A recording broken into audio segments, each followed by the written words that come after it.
Good evening, sir. My name is Cyber Joe Conde. This is my presentation, Chapter 3. What are variables? It seems fairly obvious that Python should allow you to encode literals carrying numbers and text and values. You already know that you can do some arithmetic operation with these numbers, add, subtract, etc. We'll be doing that many times. But it's quite a normal question to ask how to store the results of this operation in order to use them in other operation and so on. Variables do not appear in a program automatically. As developer, you must decide how many and which variables to use in programs. You must also name them. If you want to give a name to a variable, you must follow some strict rules. The name of the variable must be composed of uppercase or lowercase letters, digits, and the other character. The name of the variable must begin with a letter. Keywords. These are called keywords or more precisely reserved keywords. Creating variable. You can use a variable to store any value of any of the already presented kinds and many more of the ones we haven't shown you yet. The value of a variable is what you have put into it. It can vary as often as you need or want it. Can be an integer one moment and a float a moment later, eventually become a string.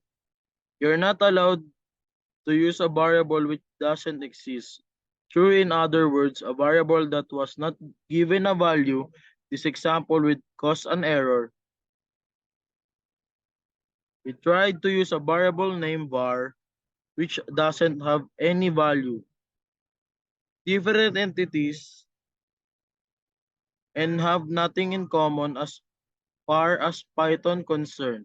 Remember, you can use the print statement and the combined text in a variable using the plus operator to output strings and variable. Assigning a new value to an already existing variable. How do you assign a new variable to an already created variable? In the same way, you just need to use the equal sign. The equal sign is a fact, an assignment operator. It assigns the value of its right argument to the left, solving simple mathematical problems. Shortcut operators. It's time for the next set of operators that make a developer's life easier. Very often, we want to use one and the same variable both to the right and left side of the operator.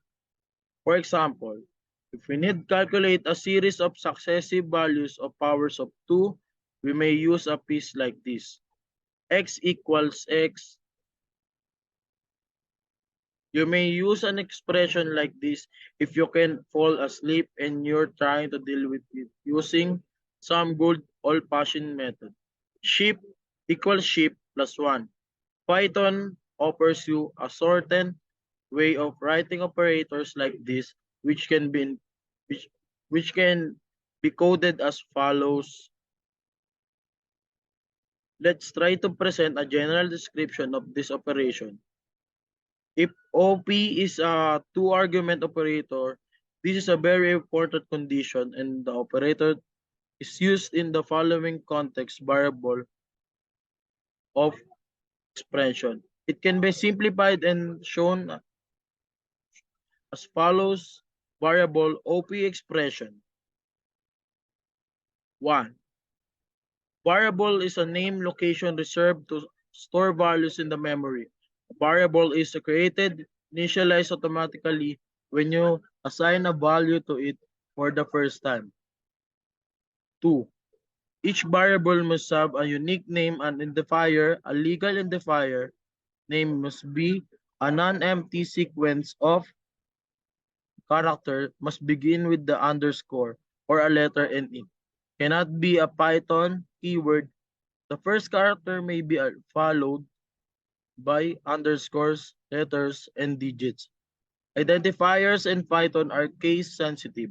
Number 3. Python is a dynamical type language, which means you don't need to declare variables in it. To assign values to variables, you can use a simple assignment operator in the form the equal sign 5. You can assign new values to already existing variable using the assignment operator or one of the compound operators. 6. You can combine text and variables using the plus operator and use the print function to output strings and variables. Leaving comments in code why, how, and when you may want to put in a few words addressed to not Python but to humans, usually to explain to other readers of the code how the tricks used in the code work or the meaning of the variables, and eventually, in order to keep stored information on who the author is and when the program was written.